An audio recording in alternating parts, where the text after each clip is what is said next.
à vous, à tous les habitués, à ceux qui nous rejoignent. Vous êtes sur la chaîne de l'église de Réveil de Villeurbanne.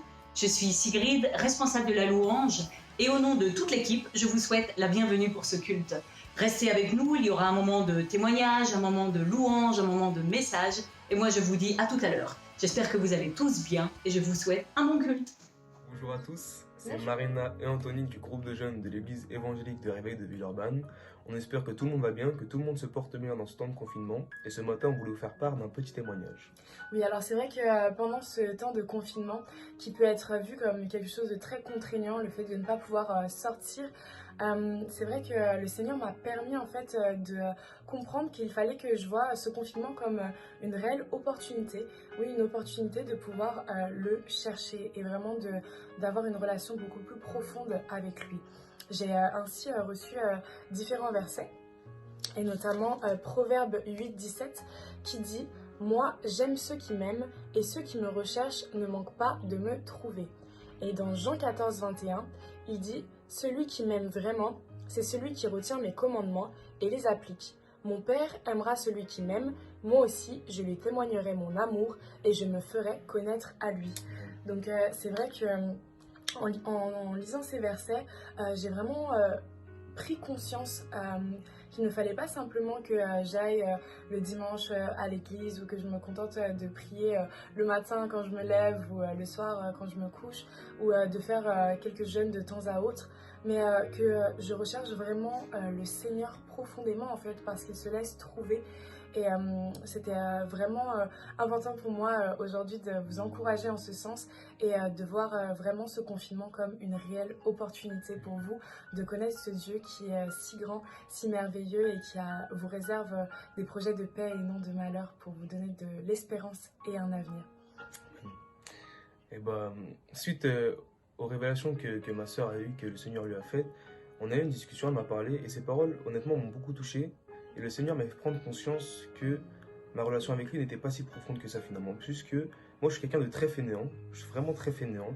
Et j'avais cette suffisance spirituelle et cette paresse aussi spirituelle de rechercher le Seigneur. Mais le Seigneur m'a beaucoup touché au travers des paroles de ma sœur, mais aussi au travers d'un verset, Osée 4:6, qui dit « Mon peuple est détruit par manque de connaissances ». Et oui, cette Bible-là, c'est cette parole-là, la parole de Dieu qui nous permet de connaître ce Dieu et qui nous permet de le ressembler. Amen. Car comment ressembler à une personne si on ne la connaît pas ? Et le Seigneur m'a vraiment fait prendre conscience de ça, il m'a fait prendre conscience que je ne connaissais pas. Et du coup, il m'a vraiment poussé à vraiment méditer cette parole-là qui nous donne la vie. Donc voilà, je pense que ce matin, on voulait vous témoigner ça et vraiment vous encourager à rechercher le Seigneur. Vraiment rechercher le Seigneur. Donc voilà. On espère vraiment que ça vous aura édifié ce petit témoignage et en tout cas on vous fait de gros bisous et vraiment prenez courage parce que le Seigneur est vraiment notre forteresse, notre refuge en ces temps et pour ceux qui ne le connaissent pas, on vous encourage aussi à le rechercher parce qu'il se laissera trouver.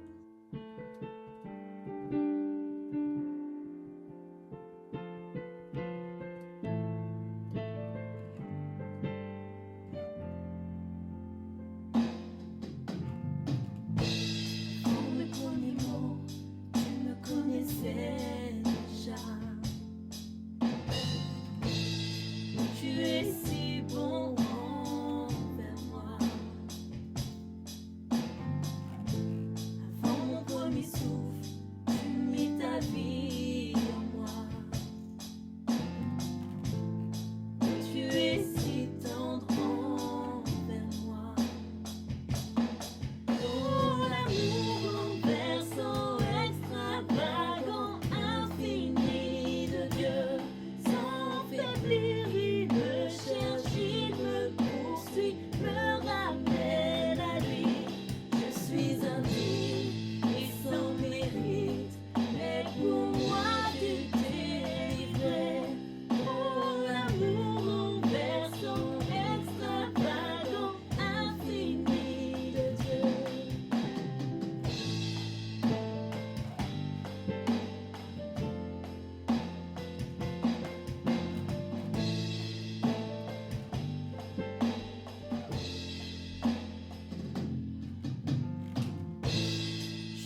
cherche. Aucune ombre n'est trop sombre, ni mon trop élevé pour que je te cherche. Aucun mur ne peut résister, ni mensonge tenir, sans fin je me cherche. Aucune ombre n'est trop sombre, ni mon trop élevé pour que tu cherches.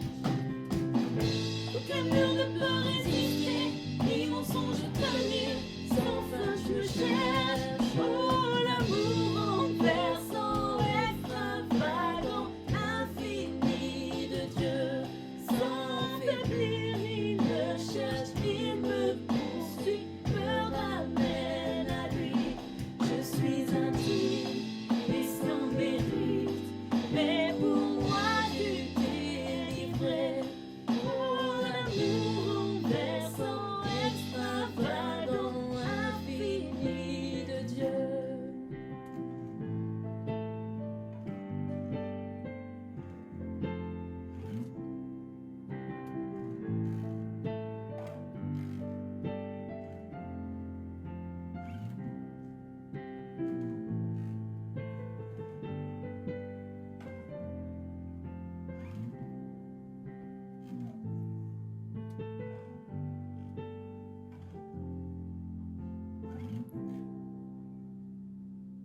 Tu étais là dès la création, Fils unique du Dieu très haut.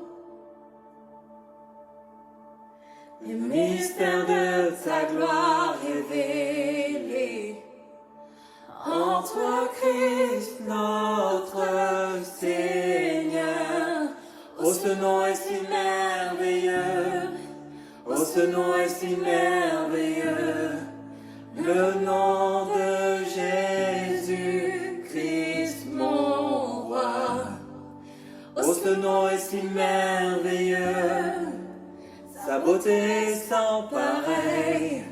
Oh, ce nom est si merveilleux, le nom de Jésus.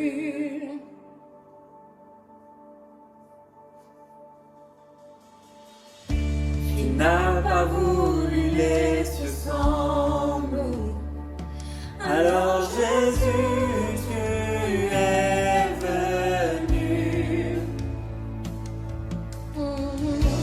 Ton amour a vaincu mon péché. Plus rien ne peut nous séparer. Oh, ce nom est si glorieux. Oh, ce nom est si glorieux, le nom de Jésus Christ mon roi. Oh, ce nom est si glorieux, sa beauté est sans pareil.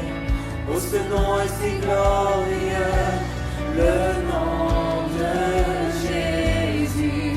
Oh, ce nom est si glorieux, le nom de Jésus.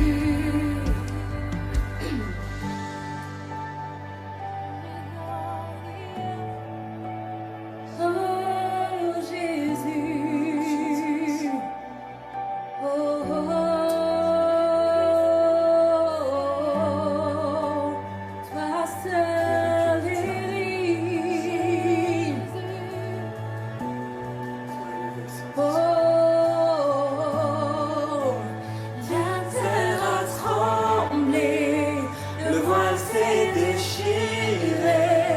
désarmant la mort et le péché. Les cieux chantent ta gloire, l'écho de ta victoire, car tu es le roi ressuscité. Tu es sans rival, tu es sans égal. Dieu, tu triomphes à tout jamais. À toi soit le règne, à toi soit la gloire. Ton nom surpasse tout autre nom.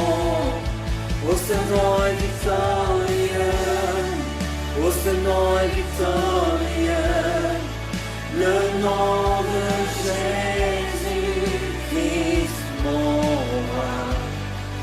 Oh, ce nom est victorieux, sa puissance est sans pareil. Oh, ce nom est victorieux, le nom de Jésus.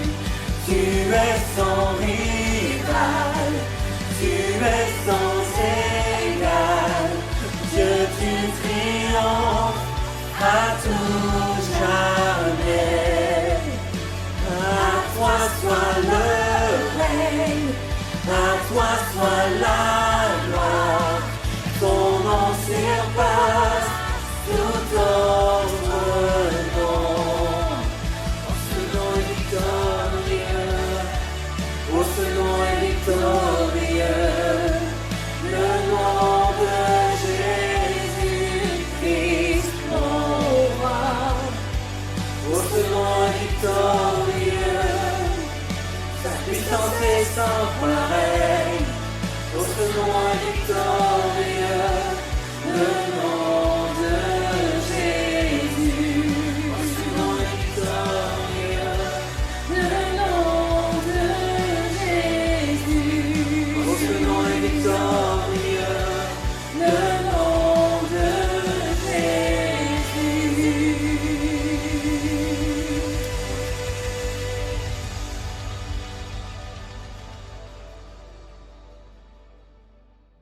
Donc, c'était censé être le culte des jeunes, alors on fait comme on peut, mais bon, c'est le moment de se retrouver autour de la parole de Dieu et voilà, installez-vous confortablement, on part pour un petit voyage dans la Bible. On commence, le thème aujourd'hui va être obéissance et Covid-19. Et je voudrais commencer avec quelques exemples de désobéissance avec lesquels vous serez sans doute d'accord. Premier exemple, une petite blague pour détendre l'atmosphère et pour faire envie de la suite. Connaissez-vous l'histoire du routier qui est avec son camarade qui arrive devant un tunnel et qui voit la hauteur du tunnel à 3,40 m. Il doit avoir un camion qui fait 3,60 m. Et il hésite à rentrer, il regarde son copain, il se penche par la fenêtre, il lui dit « Il n'y a pas de policier, c'est bon, tu peux y aller ». Et voilà, un bel exemple d'intelligence et d'obéissance ou de désobéissance que vous connaissez peut-être. Et évidemment, on se dit, bon, ben, nous, on n'est pas pareil, on ne ferait pas une bêtise pareille. Et ça m'amène à mon deuxième exemple. Le deuxième exemple que j'ai vécu hier. Je fais comme vous une petite sortie très limitée avec mon autorisation et je vais au parc d'à côté, là où j'habite. Sur le parc, il y a une affiche qui dit que le parc est fermé désormais. Et puis il y a un couple qui passe, qui a son autorisation, qui essaye de respecter, qui voit le panneau et qui rentre dans le parc parce qu'ils ont envie de rentrer dans le parc. Voilà. Et la dernière anecdote, c'est le monsieur qui a vu. Vous savez, en ce moment, on peut sortir aussi si on promène un animal de compagnie. Je crois que c'est marqué. On ira vérifier. Et il paraît qu'il y a un gars qui est parti avec son lapin pour le promener et qui s'est pris 135 €. Voilà, bravo, super.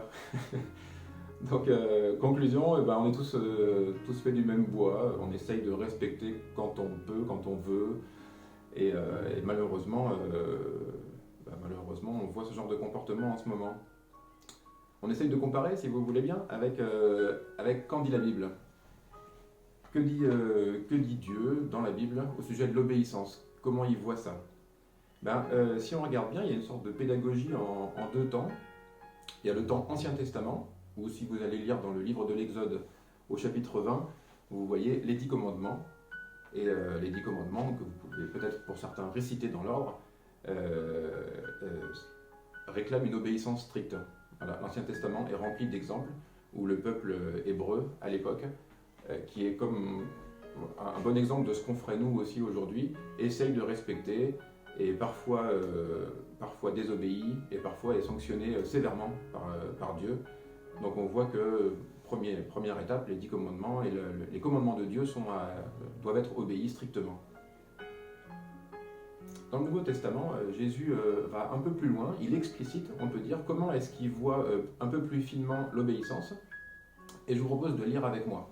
Si vous avez une Bible ou si vous voulez suivre, lisons ensemble, si vous voulez bien, dans Matthieu au chapitre 5, au verset 21.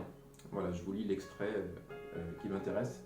Vous avez entendu qu'il a été dit aux anciens, tu ne commettras pas de meurtre.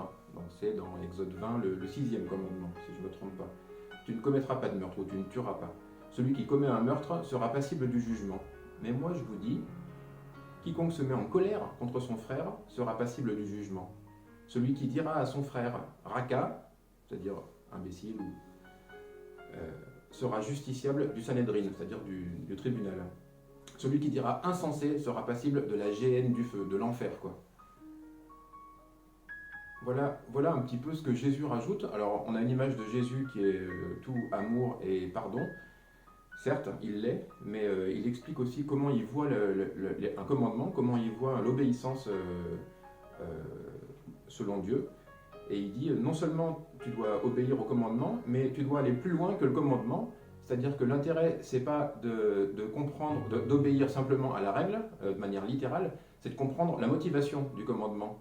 Derrière, tu ne tueras pas, il y a, en fait, tu dois respecter, et comme vous le savez, avec la bouche, on peut faire parfois même plus de dégâts qu'avec la main. Et ce qui l'intéresse, Jésus, c'est qu'on comprenne la motivation de ce commandement. Pas juste obéir, mais adhérer de plein gré au commandement qui a été donné. Ça me faisait penser... peut-être qu'on peut se situer, si on a envie de faire un petit quiz. Est-ce qu'on est plutôt enfant, spirituellement parlant, ado ou adulte? L'enfant, on dirait qu'il obéit strictement à la règle. On m'a dit de faire ça, je fais ça. Enfin, certains enfants. C'est un exemple, spirituellement parlant. Donc si je suis un enfant, eh ben, j'obéis parce qu'on m'a dit d'obéir et je ne me pose pas de questions en fait, sur la motivation. Adolescent spirituel, ça serait peut-être dans ce cas que je vais remettre en cause le commandement. Celui qui a émis le commandement, mon père, ma mère, a prouvé parfois qu'il n'était pas infaillible. Alors je remets en cause et je m'autorise à tester les limites. Et peut-être qu'adulte spirituel, ce serait celui qui a compris d'où venait le commandement, qu'il était profondément juste et pour son bien, et qui va non seulement obéir, mais en plus obéir de plein gré, en conscience, avec responsabilité. Il va obéir intelligemment. Et je crois que c'est ce que Dieu nous exhorte à faire ce matin, à travers ce passage. C'est pas obéir moins, pas parce que le fait que je sois chrétien, que je connaisse Dieu, ne m'autorise pas à obéir moins, mais plutôt à obéir mieux. Voilà. Je trouve que c'est bien résumé. Et dans une dernière partie, peut-être, quelques recommandations. Qu'est-ce qu'on peut faire alors si je veux reprendre les choses à zéro et obéir intelligemment à Dieu et peut-être même à la loi? Ben, je pense qu'on peut trouver dans une première clé dans Jean 14, verset 21. Voilà, Jean 14, 21, qui dit « Celui qui a mes commandements et qui les garde, c'est celui qui m'aime. » Ce qui signifie quoi? Ben, qu'il y a un lien pour Dieu entre l'amour et l'obéissance. La manière la plus simple de comprendre ça, c'est peut-être de penser à l'exemple des parents et des enfants. On est tous soit des parents, soit des enfants, soit les deux.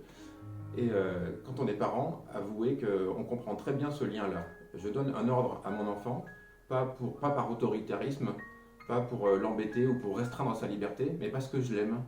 Si je marche au bord du Grand Canyon, n'est-ce pas ma fille, et que je vois un gouffre de 800 mètres, eh ben mon ordre, ça va être éloigne-toi du bord.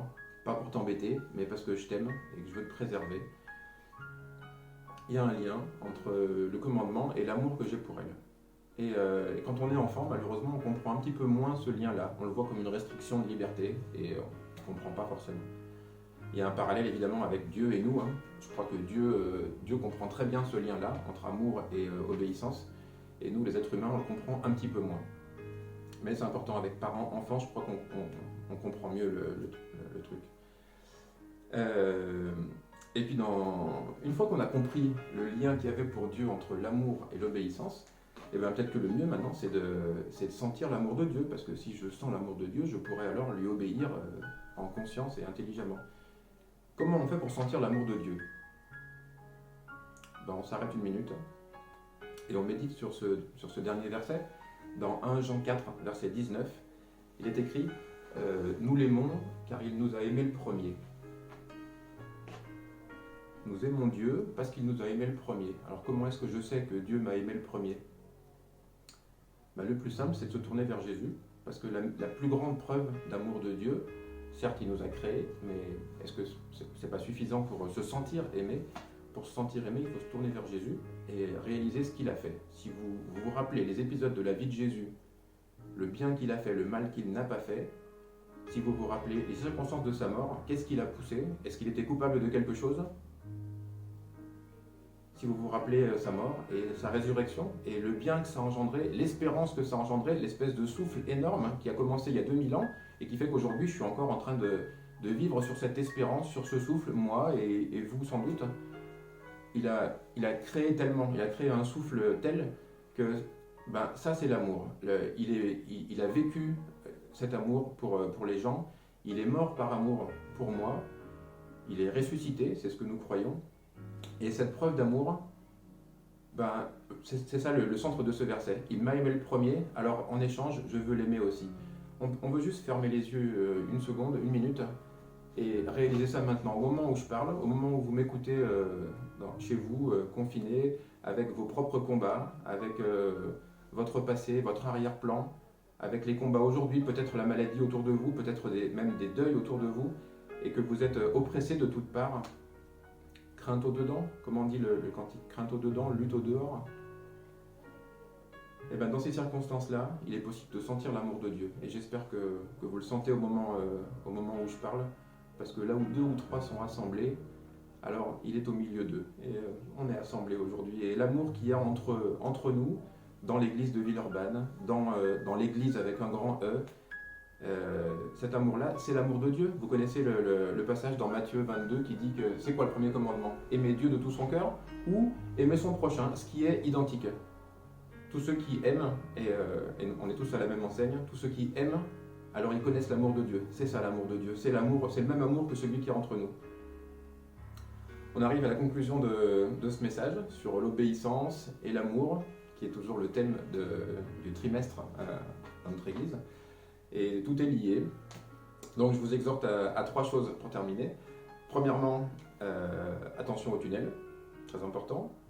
Deuxièmement, respectons le confinement. On le dit à l'envi, surtout sur les réseaux en ce moment, mais je peux que adhérer. Respectons intelligemment le confinement. Voilà, c'est des consignes qui sont pour le bien de tous. Alors on les répète et on adhère de plein cœur, de plein gré. Et dernière consigne, dernière conclusion. Essayons de vivre vraiment dans l'amour de Dieu et de sentir, pas de comprendre, mais de sentir l'amour de Dieu, parce que si je le sens, si je le vis, alors j'obéirai de plein cœur à ses commandements et je ferai du bien autour de moi, j'aimerai mon prochain, parce que c'est la même chose, j'aimerai la nature qu'il a créée et je serai vraiment au centre de sa volonté. Amen. Au fond, Seigneur, reconnaissance, son amour dure à jamais. Car il est bon, il est au-dessus de tout, son amour dure à jamais. Chantons, chantons, d'une main puissante et d'un bras tendu, son amour dure à jamais. Il nous donne une vie nouvelle, son amour dure à jamais. Chantons,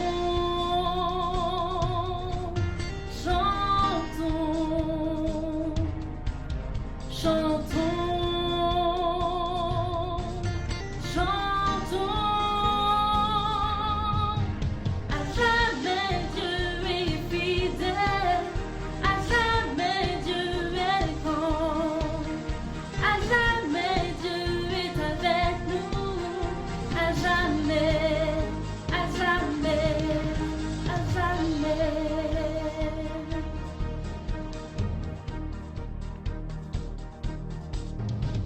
Du lever du soleil jusqu'à son couchant, son amour dure à jamais. À la grâce de Dieu, nous persévérons, son amour dure à jamais. Chantons,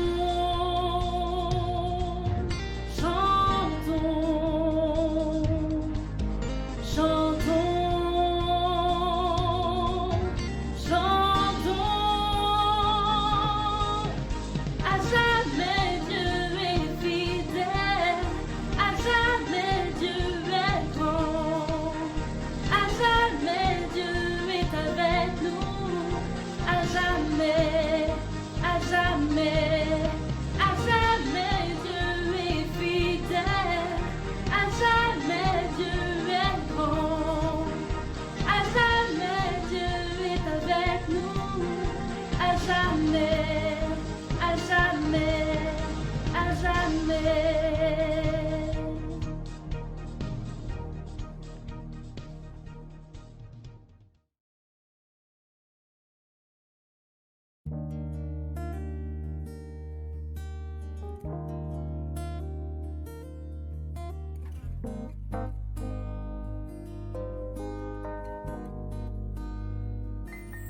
Cette lumière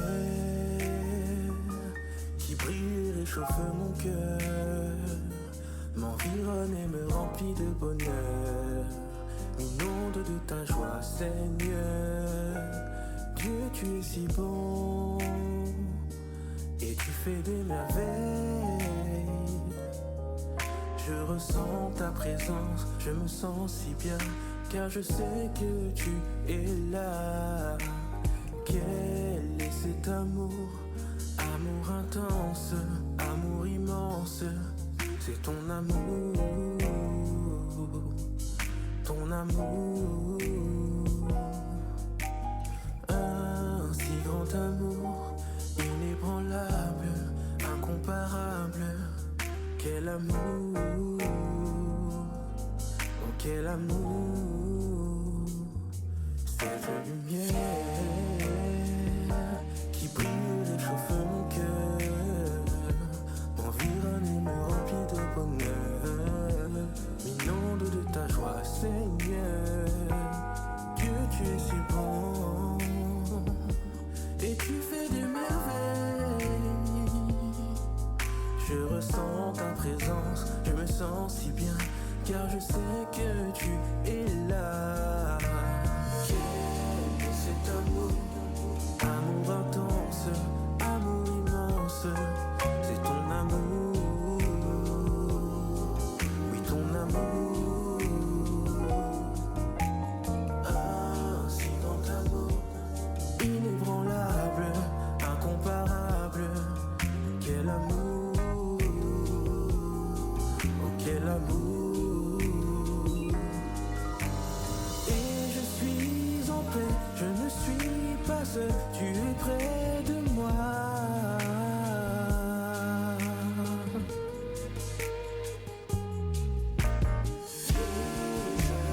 You are my peace, you are my joy. Oh, what a love, what a love, love. Oh, what a love, what a love, love. You are my peace, you are my joy. Oh, what a love, what a love, love. Oh, what a love, what a love, love. You are my peace, you are my joy. Oh, what a love, what a love, love. Oh, what a love, what a love, love. You are my peace, you are my joy. What a love, what a love, what a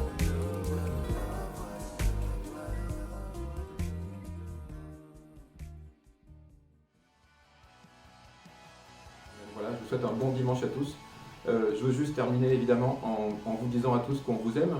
Moi et le conseil pastoral, on est avec vous, on prie pour vous et on vous souhaite vraiment le meilleur. On est en particulier en prière pour toutes les familles qui sont touchées. Je ne veux pas les citer par leur nom, mais ils se reconnaîtront, tous ceux qui sont touchés par la maladie en ce moment, voire par le deuil. Et voilà, on reste unis dans cette période en Christ. Et bon courage à tous.